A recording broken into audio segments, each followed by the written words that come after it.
À travers le temps, donc depuis 2011 que j'ai l'occasion de faire ce travail avec différents groupes, j'ai vu des résultats très très touchants. J'ai eu des grands-mères en pleurs devant un groupe de mineurs non accompagnés qui présentait un spectacle où ils parlaient de l'importance de la famille et des amis et où ils dansaient sans la dire les atrocités de la guerre.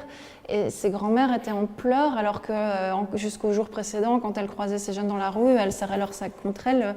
Et là, tout d'un coup, elles se sentaient beaucoup plus proches d'eux que de leurs propres petits-enfants, de se rendre compte que ces jeunes-là avaient, comme elles, vécu la guerre à cet âge-là, quoi.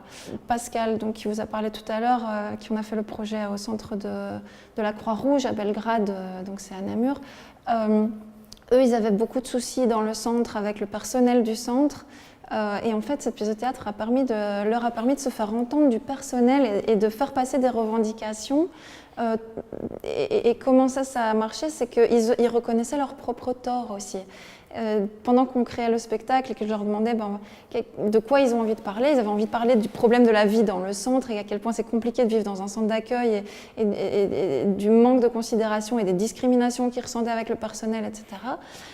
Et en même temps, il y a un débat qui se crée entre eux. Ouais, mais les gars, et nous, qu'est-ce qu'on fait? On se comporte pas bien toujours non plus. Et donc, c'est ce débat-là qu'on a mis en scène. Et le fait qu'on ait mis en scène ce débat et que du coup, ils reconnaissaient leurs propres torts dans le spectacle, le personnel a pu l'entendre et ça a changé. Il y a beaucoup de choses qui ont changé dans le centre après ça. Ici, avec ce groupe-ci, au Petit Château, le Petit Château, c'est le plus grand centre en fait, d'accueil de Belgique. Ils sont 800 là-dedans. Et je pense que le personnel est en sous-effectif et n'a pas du tout l'occasion